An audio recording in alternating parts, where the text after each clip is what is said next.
నెల్లూరు నగరంలోని స్థానిక వెన్నెలకంటి రాఘవయ్య భవన్ నందు ఆంధ్ర రాష్ట్ర ఆదిమజాతి సేవా సంఘం ట్రస్ట్ బోర్డు ఆధ్వర్యంలో పద్మభూషణ్ గిరిజనుల గాంధీ వెన్నెలకంటి రాఘవయ్య 129వ జయంతి సందర్భంగా బోర్డు సభ్యులు ఆయన విగ్రహానికి పూలమాలలతో నివాళులర్పించి పూజా కార్యక్రమాలు నిర్వహించి జయంతి వేడుకలు ఘనంగా నిర్వహించారు. ఈ సందర్భంగా పొట్లూరు లక్ష్మీప్రసాద్ మాట్లాడుతూ నేడు సమాజంలో గిరిజనులకు గౌరవం దక్కే విధంగా ఆనాడు గిరిజనుల కోసం పోరాడిన మహానుభావుడు వెన్నెలకంటి రాఘవయ్య ఆశయాలను కొనసాగిస్తామని పేర్కొన్నారు.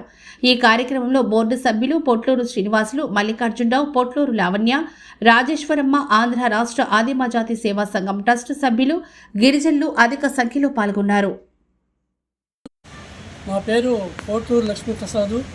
ఆంధ్ర రాష్ట్ర ఆదిమజాతి సేవా సంఘం తరఫున మేనేజింగ్ ట్రస్ట్గా పనిచేస్తున్నాను. ఈరోజు 129వ జయంతి సందర్భంగా గిరిజనుల ఆశాజ్యోతి పద్మభూషణ శ్రీ వెన్నెలకంటి రాఘవయ్య గారికి శుభాకాంక్షలు మరి ఘన నివాళులు. అయితే వెన్నెలకంటి రాఘవయ్య గారి అనేవాళ్ళు లేకపోతే ఈరోజు గిరిజనులకి ఎలాంటి గుర్తింపు ఉండేది కాదు. ఆయన స్వాతంత్ర సమరయోధుడు, గిరిజనుల ఆశాజ్యోతి. ఆయన ఎన్నో ఉద్యమాలు చేశాడు.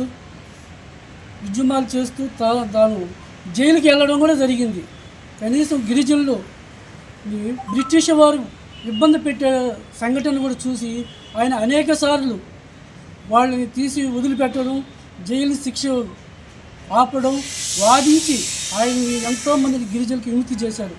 ఇంకొక ముఖ్య విషయం ఏంటంటే వెన్నెలకంటి రాఘవయ్య గారు బ్రిటిష్ గవర్నమెంట్లో సిటీ యాక్ట్ ఒకటి ఉండేది. అది చాలా క్రూరమైన చట్టం.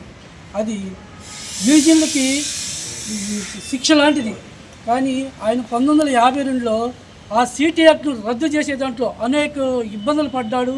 అనేక నివేదికలు ఇచ్చి గవర్నమెంట్ చేత 1952 సంవత్సరంలో ఆగస్టు 31వ తేదీ ఆయన యావత్ భారతదేశంలో ఈ చట్టాన్ని రద్దు చేసిన ఘనత శ్రీ వెన్నెలకంటి రాఘవయ్య గారు.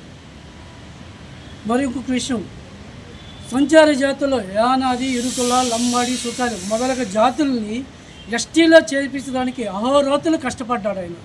కానీ 1956లో పార్లమెంటులో బిల్లు పెట్టించి యానాదులను గుర్తింపు చేసిన ఘనత శ్రీ వెన్నెలకంటి రాఘవయ్య గారికి. ఆయన్ని స్మరించుకోవడం ప్రతి వేనాదోళ్ళు గుర్తుపెట్టుకోవాల్సిన ఎంతైనా ఉంది.